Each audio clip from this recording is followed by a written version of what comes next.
La palabra del Señor dice así, en nuestro pasaje de hoy, en Mateo 20, 20 al 28, nos dice: Entonces se le acercó la madre de los hijos de Zebedeo con sus hijos, postrándose ante él y pidiéndole algo. Él le dijo: ¿qué quieres?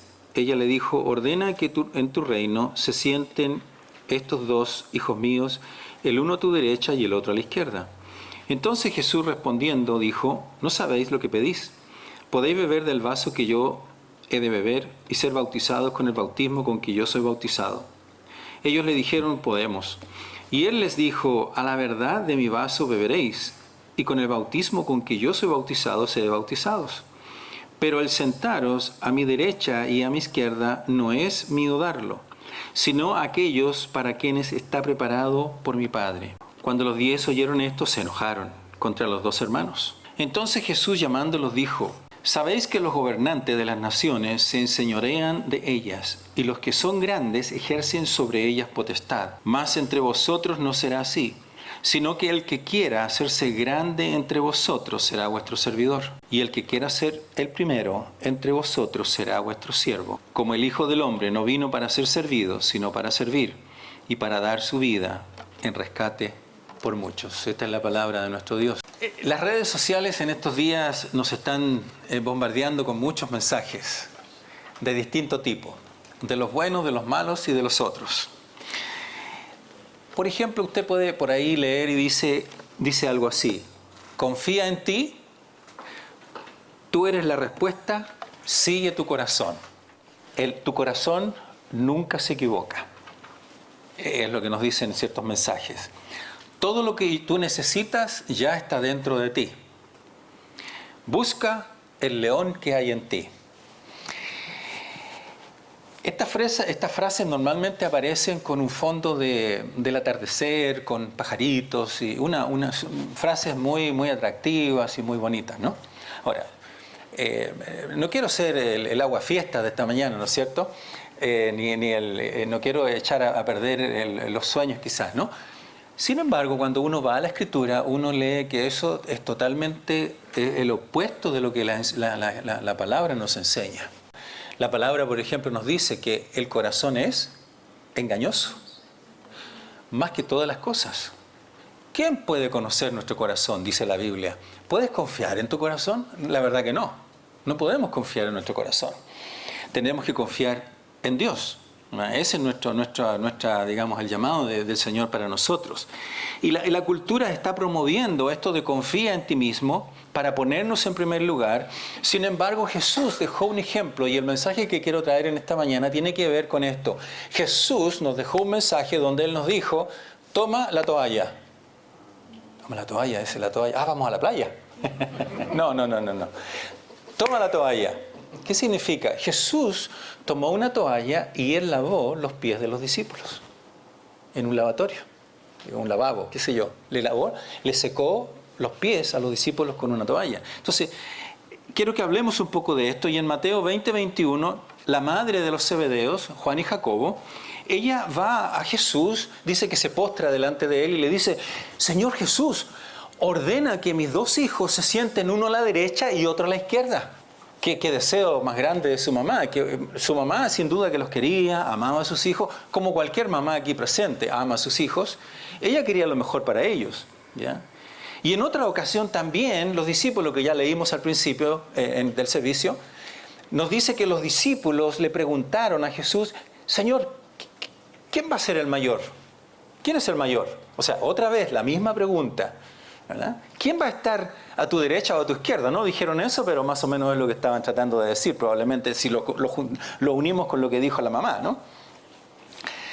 Ellos tenían, los discípulos, una mente respecto a Jesús, que Él iba a ser un Mesías político, gobernador, un rey que iba a estar gobernando en Israel y en todo el mundo. Entonces, que Él se iba a sentar en un trono físico, terrenal. Ellos no tenían en su mente una idea espiritual. Y de hecho, más adelante, cuando Cristo muere y Él resucita al tercer día, allá en Hechos 1:6, ellos le preguntan a Jesús: Señor, ¿vas a restaurar el reino de Israel en este tiempo?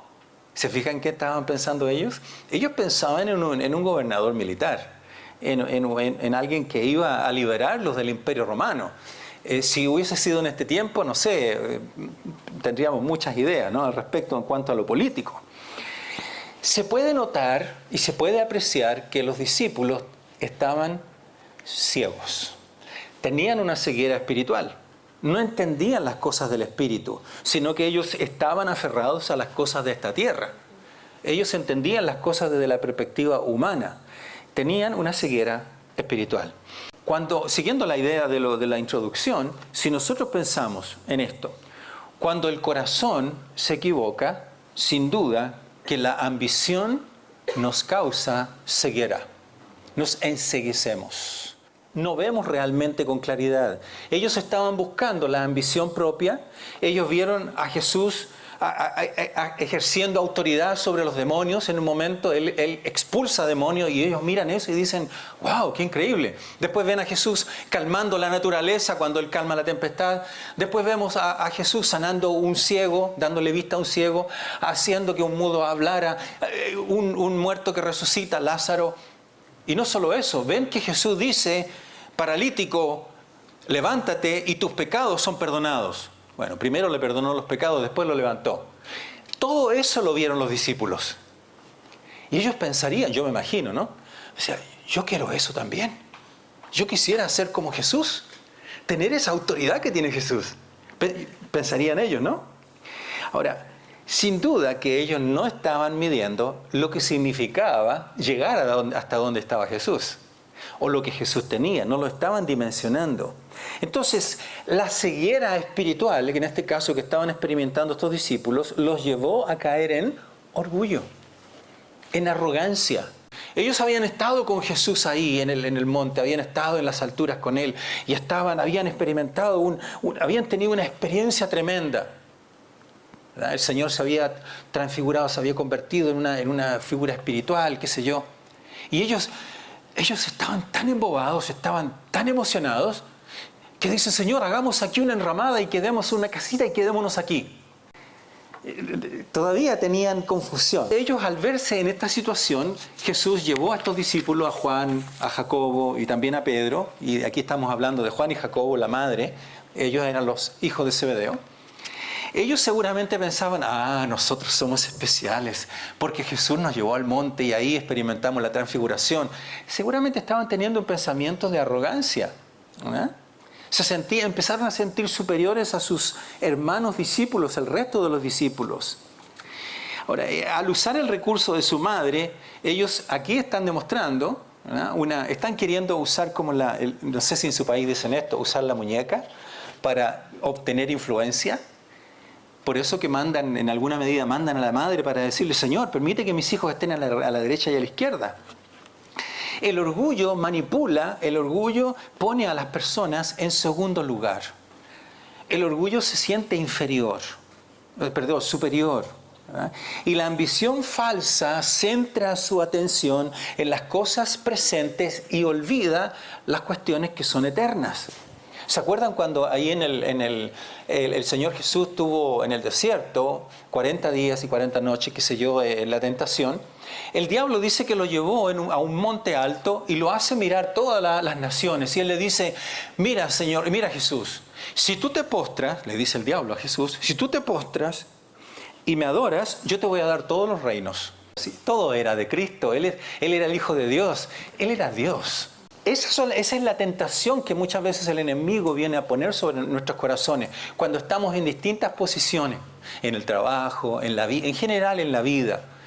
El orgullo empieza a tomar su lugar en nuestros corazones y a veces nos podemos enceguecer. La ceguera, sin duda que espiritual, es un impedimento para que nosotros podamos realmente conocer la verdad. En la medida que la ceguera espiritual no desaparezca, es difícil conocer quién es Dios, y no solamente quién es Dios, quién soy yo, para poder entender y apreciar quién soy yo. Se dice que aquí en Estados Unidos hay 1 millón de ciegos, por lo menos 1 millón, dice estadísticamente. pero que también hay 6 millones de personas que han perdido la vista por distintas circunstancias, golpes, qué sé yo, en la guerra han perdido la vista y como han habido casos, ¿no? La ceguera física es terrible, la ceguera física, el no poder ver. Pero si hay una ceguera que es terriblemente peor, es la ceguera espiritual. No poder entender y no poder captar lo esencial de la vida espiritual. Que hay un Dios, número uno. Que hay un Jesucristo que es el camino, la verdad y la vida. Que solamente a través de Jesús podemos ir al Padre. Que no hay otro camino. Si no tenemos esa capacidad de verlo, ¿verdad? Necesitamos que Dios abra nuestro entendimiento. Dice Mateo 13:15, el corazón de este pueblo está endurecido y sus oídos no pueden oír. Y han cerrado los ojos, así que sus ojos no pueden ver y sus oídos no pueden oír. Y su corazón no puede entender. Mire lo que está diciendo Mateo 13:15. Que solamente es Dios quien puede abrir nuestro entendimiento. Alguien dijo, y esto se le atribuye a un autor que se llama Samuel Butler, un novelista inglés, dice así: un hombre ciego sabe que no puede ver y se alegra de ser guiado, aunque sea por un perro. Pero el que es ciego espiritual, que es lo peor, la peor ceguera de todas, cree que lo ve todo y desprecia la guía. El ser humano es incapaz de cambiar ese estado, porque la palabra dice que todos nosotros y toda persona que no conoce a Jesús está muerta en sus delitos y pecados. Está muerto. Necesita que Dios intervenga soberanamente en su corazón.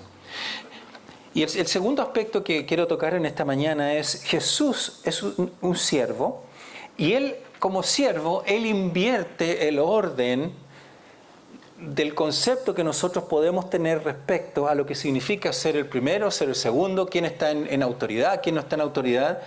Y Él habla de que el precio de la verdadera grandeza está en servir. En servir. Y eso es lo que enseña lo que hemos visto en el texto hasta ahora. En la época de los reyes, o en la época de Jesús, habían gobernadores, habían reyes. Y los gobernadores y los reyes, o las personas en eminencia, solían tener siervos. Entonces, en la época de Jesús, cuando se hablaba de ser un siervo, significaba que esa persona era el nivel más bajo de la sociedad. Era el último allá abajo. Eso era un siervo. Era el que limpiaba los zapatos, luego las sandalias, era el que barría, el que hacía las cosas más insignificantes de la sociedad. Y aquí Jesús está diciendo, tú tienes que ser un siervo.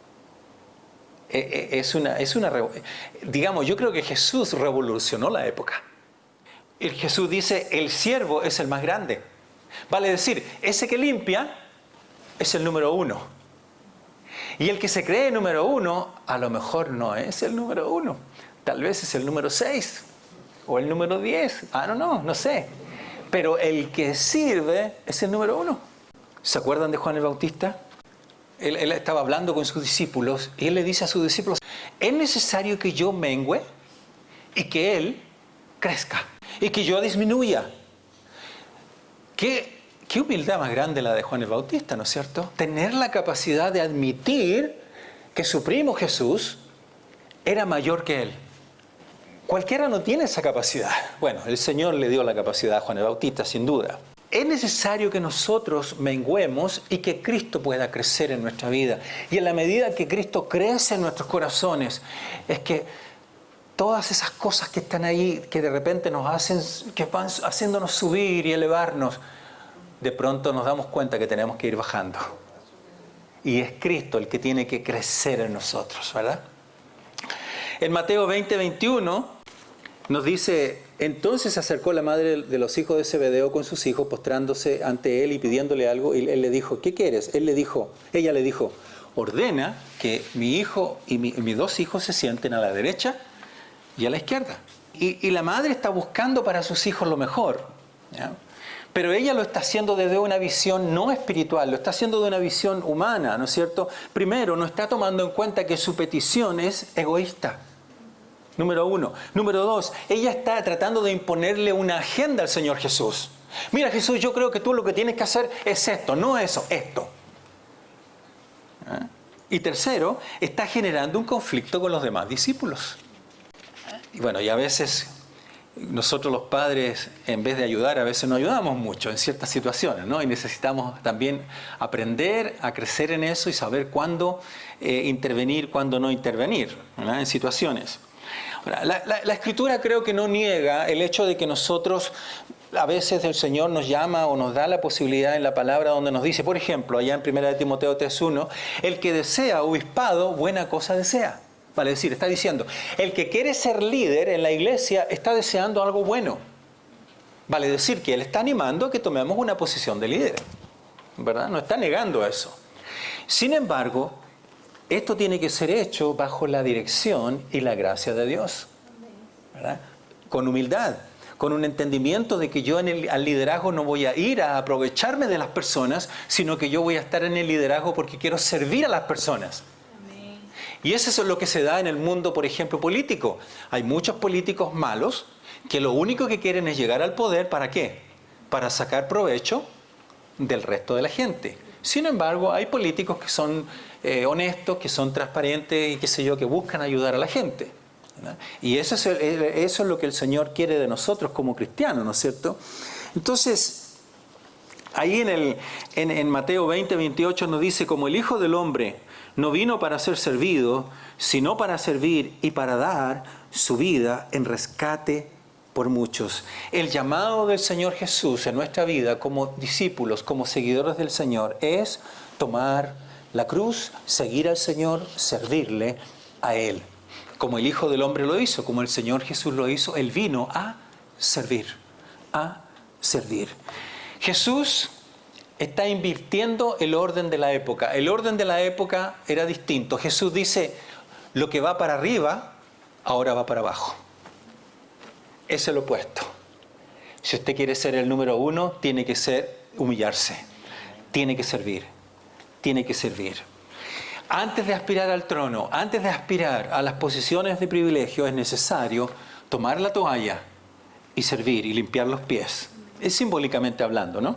Y allí en el versículo 22 y 23, en nuestro texto que hemos leído, nos dice, 22 dice, entonces Jesús respondió y dijo, ¿no sabéis lo que pedís?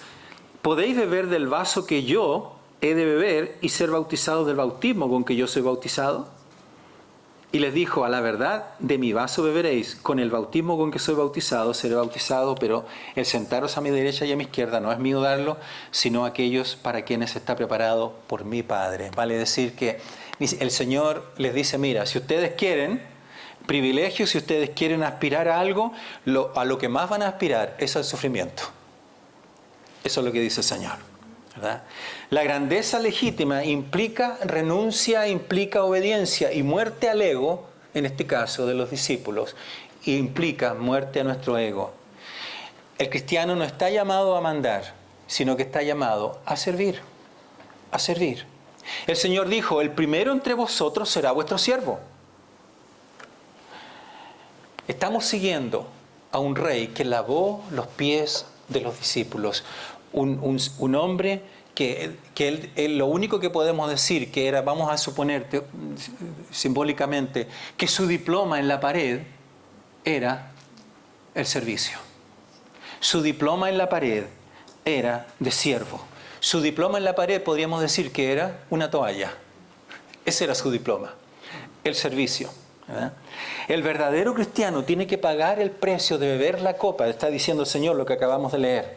Beber la copa. ¿Qué significa beber la copa? Beber la copa del sacrificio, del dolor, de la angustia, de las dificultades. ¿No es verdad que usted experimenta dificultades? Todos las experimentamos.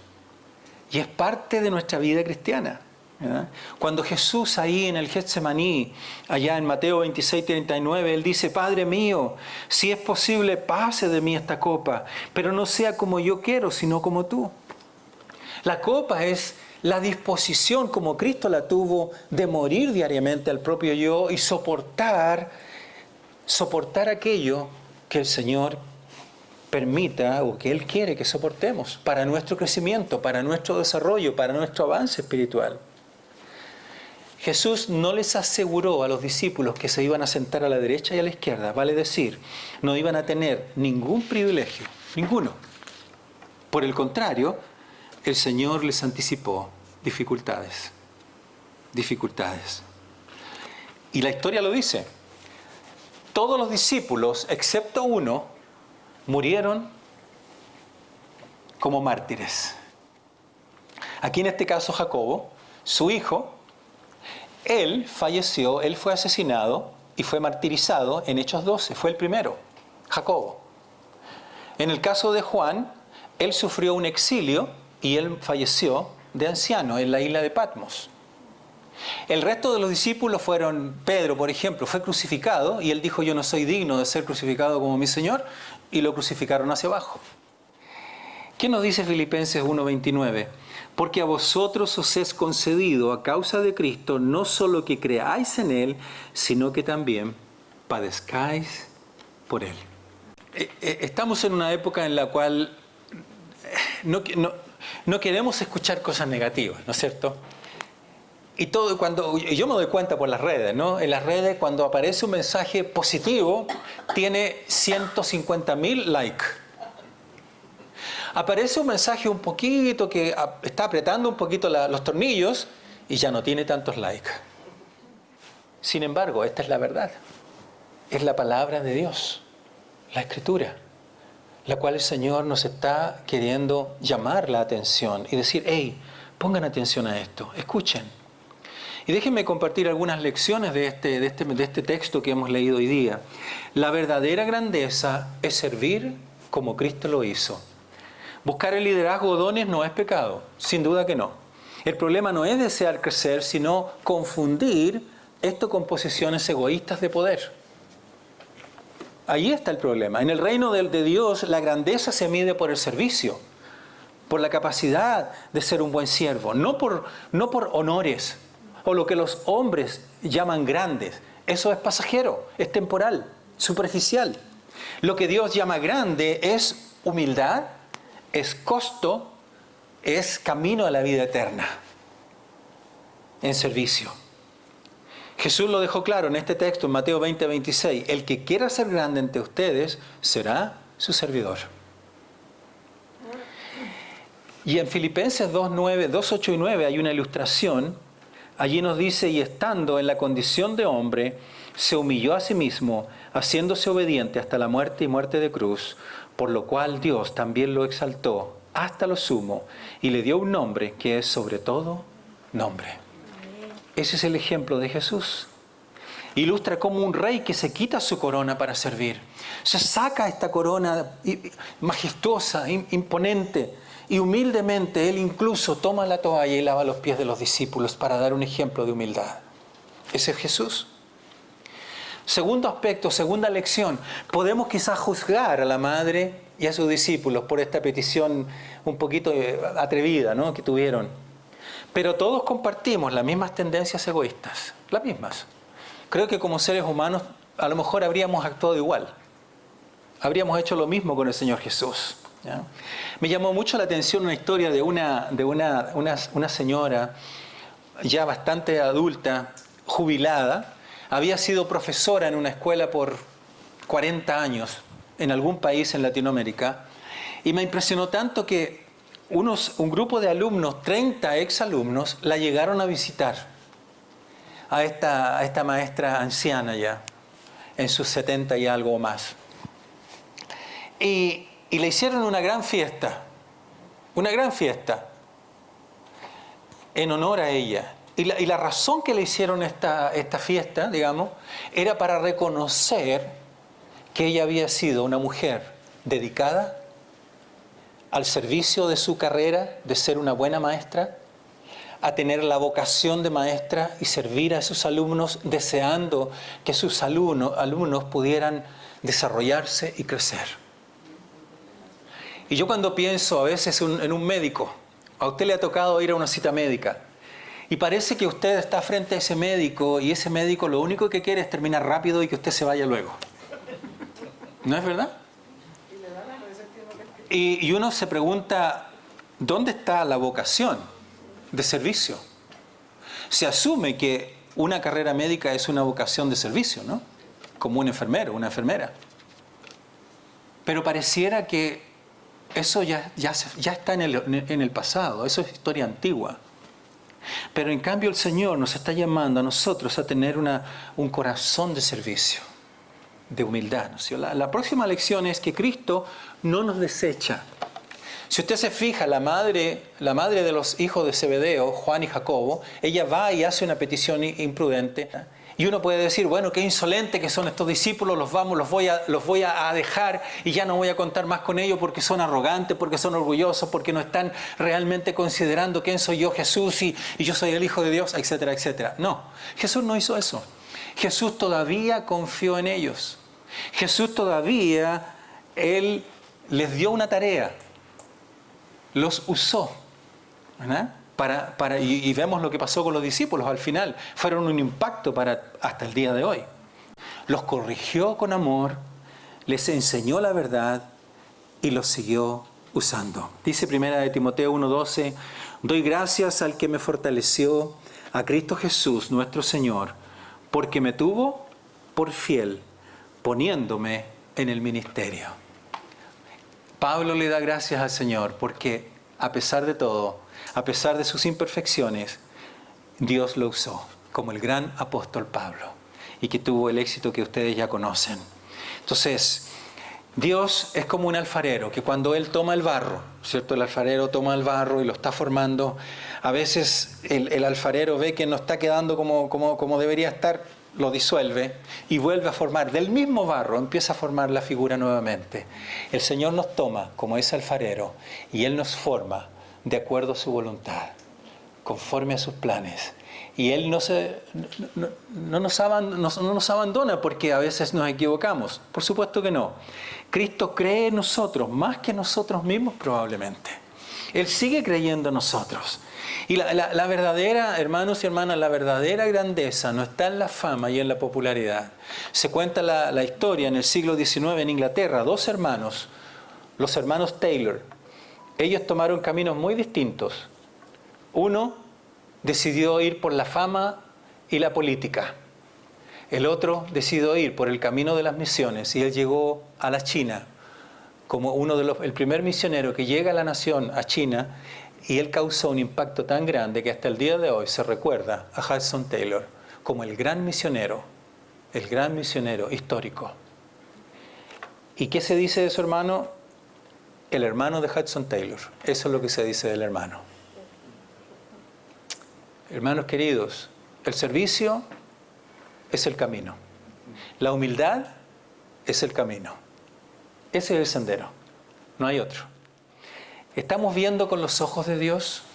¿Estamos viendo con la mentalidad de Dios? ¿Seguimos ciegos como la madre de Juan y Jacobo? Pidamos al Señor que Él quebrante nuestros corazones y que Él nos haga ver su verdad y que podamos crecer en Él y podamos doblegar nuestros corazones y rendir nuestros corazones a Él. Oremos. Padre, te damos gracias por tu palabra, te damos gracias por tu verdad. Señor, oramos para que tú sigas abriendo y tú abras nuestro entendimiento y abras nuestros corazones. Oh Señor, necesitamos de ti, necesitamos de tu verdad, necesitamos de tu poder, necesitamos de tu gracia. Ayúdanos, Señor, a comprender cada día más y más quién eres tú y que nosotros podamos menguar para que tú puedas crecer, que nosotros podamos disminuir y que tú puedas ir aumentando en nuestros corazones. Tú puedas ir creciendo en nuestros corazones, oh Señor.